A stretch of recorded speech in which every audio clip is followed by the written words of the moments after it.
Well, a victory today for reporters and activists fighting the controversial indefinite detention law. A federal judge has ruled that the government cannot enforce a provision that allows the military to detain those who support terrorists or associated forces. Now, those two words, associated forces, are key. That's because the plaintiffs in the case against the government, a group of 7 reporters and activists, say they believe they may fall under this category by reporting on the Middle East. They say under the NDAA, they could be indefinitely detained because their jobs sometimes require them to interact with terrorists. Well, the judge granted a temporary injunction back in May, but put a temporary block on that part of the law. Federal Judge Catherine Forrest has now made that order permanent. Well, Carl Mayer, an attorney with Mayer Law Group and co-counsel to the plaintiffs, joins us now. Welcome, Carl. So I know that the latest on this today, the government is now trying to appeal this ruling. What does this ultimately mean for this case, and how do you see it playing out? Yeah. Thank you, Ms. Wall. Thank you for having me on. Give my greetings to Dr. West, who's coming to the studio later.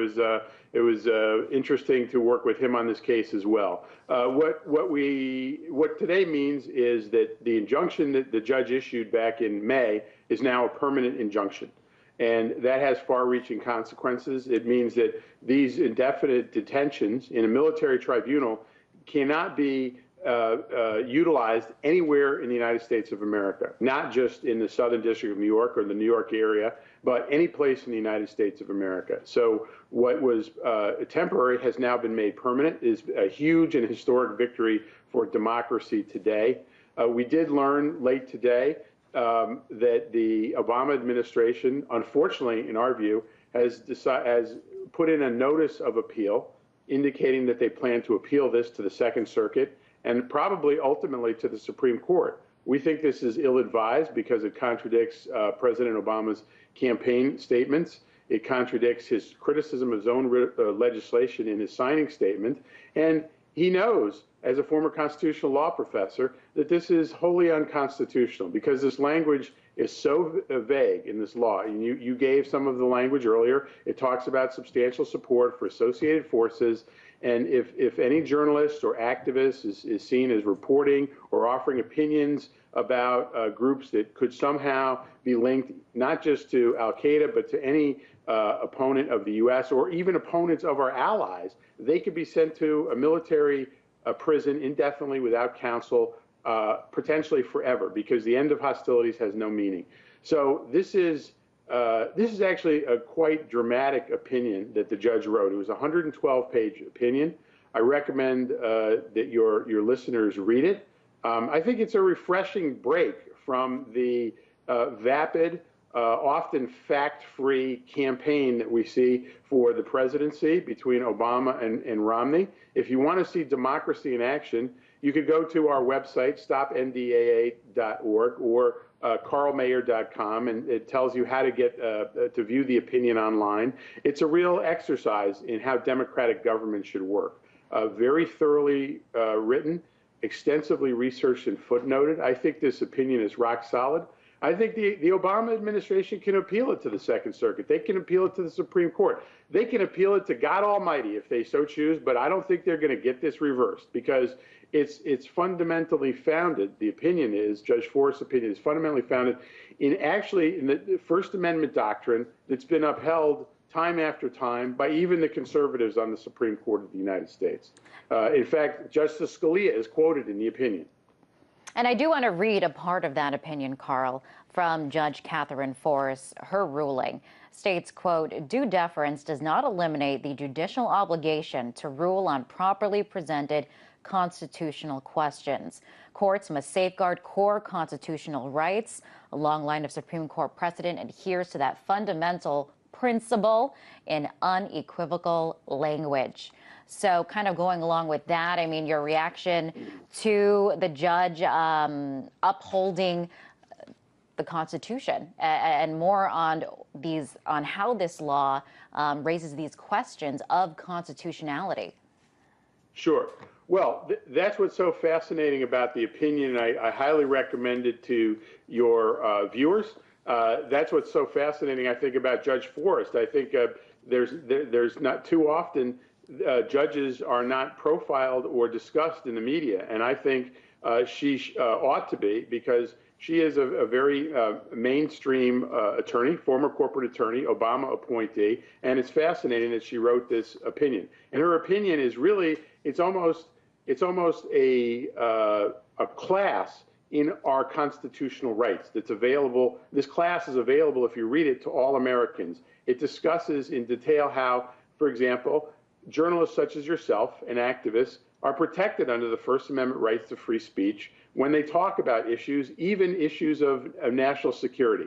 And because they are so protected, when Congress passes a law that is so vague, that law has a chilling effect on everyone's speech. And that is not permitted under our Constitution. You can't chill a journalist's speech. They can't chill your speech or your colleague's speech or your producer's speech or other journalists that you work with by holding a sword of Damocles over your head, by threatening you with being detained by the military. That's something that you have a fundamental right to be protected by. The other fundamental right you have is a right to due process, meaning that let's assume they thought that a reporter for RTL is engaged in expressive activity that supports terrorists.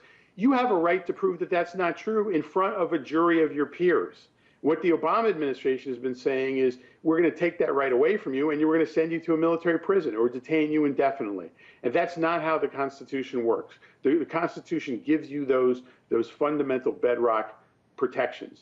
And beyond that, Judge Forrest firmly and full-throatedly said, there are three branches of this government. That's what the separation of powers is all about. The executive branch, the executive and Congress can't just act unilaterally. We as judges get to review what the executive branch does, and that's what makes our democracy strong and vibrant. And all too often in the last decade, the executive branch has ignored the judicial branch, has ignored the judges, has tried to ram down these anti-civil liberties laws down the throats of the judges. And I think Judge Forrest is now one of several federal judges who are saying enough is enough. We are part of the democratic process. We're here to uphold the fundamental rights of all Americans, the fundamental rights of journalists and activists, and that's what she has done. And so it is a very dramatic day for democracy. And a big victory for you, but we see that the government now is trying to file this appeal. So this fight, it looks like it's going to continue. Do you see it, Carl, going to the Supreme Court? Well, I think that in large part depends on the Obama administration. I think they're ill-advised to appeal this at all. The Obama administration has now lost 3 times. They lost the temporary injunction, they lost the motion for reconsideration, and they lost the hearing on a permanent injunction. I say 3 strikes, you're out. They ought to withdraw any attempt to appeal. If they do appeal in the Second Circuit, Judge Forrest's opinion is grounded in Second Circuit law. The Second Circuit is the highest appeal court in this area before the Supreme Court. I have no doubt that the Second Circuit would uphold Judge Forrest. Then it's a question of whether it goes to the Supreme Court. If the administration is so intent on undermining the constitutional protections of American citizens that they want to take this to the Supreme Court, I wish them well in their endeavor, but I don't foresee the Supreme Court, with whether it's a conservative or liberal majority or whatever its configuration, I don't see the Supreme Court backing down from these fundamental constitutional principles, and I don't expect they will. Interesting. And of course, this is a very significant case with very serious ramifications. Carl, do you think that it's getting enough attention in the media?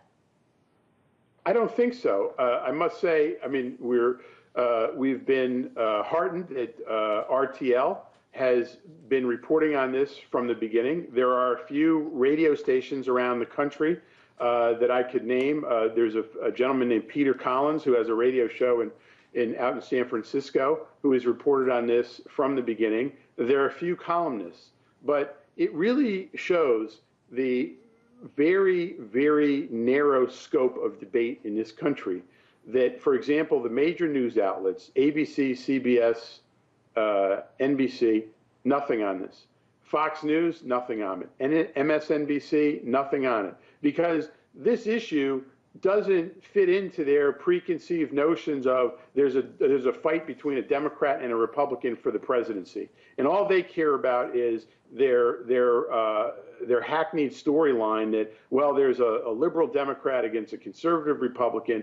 The fact of the matter is there are more fundamental, serious issues of democracy going on in Judge Forrest's courtroom than on the entire campaign trail put together. In fact, I would trade Judge Forrest's 112-page opinion for every single scrap of paper and email emanating out of the Obama and the Romney campaigns, which are nothing but these attack ads and criticisms and admittedly false statements. And instead, you have a serious discussion of the issues. And where the media is, it shows they're just locked into these two parties. It's unbelievable to me, especially since it's the members of the media who are going to be the first ones detained in this. The activists as well. But they're all, it's open season on activists in the media. And we're fighting to protect free speech in America. Where are the media outlets, other than the exception of RTL, of course? That is a very interesting points that you bring up. We don't have that much time, Carl, but I do want to ask you, as you had mentioned, it's election season, full swing underway here. Do you even see this, the NDAA, being an issue during this election at all? You know, President Obama is doing his best to take it off the table because he doesn't want to be perceived as quote weak on terrorism, and unfortunately, he has decided that trampling on the rights of American citizens and supporting an unconstitutional law means more than standing up and fighting on principle. And so Romney and Obama, they both agree that the NDAA was a terrific statute, and they're going to agree that it should be constitutional. All right. And unfortunately, yeah. Sorry to interrupt you there. We're out of time, but it's really great to have you on the show. That was Carl Mayer, an attorney with the Mayer Law Group, represents the plaintiffs in this case. Thank you, Ms. Wall. Thank you for having me on.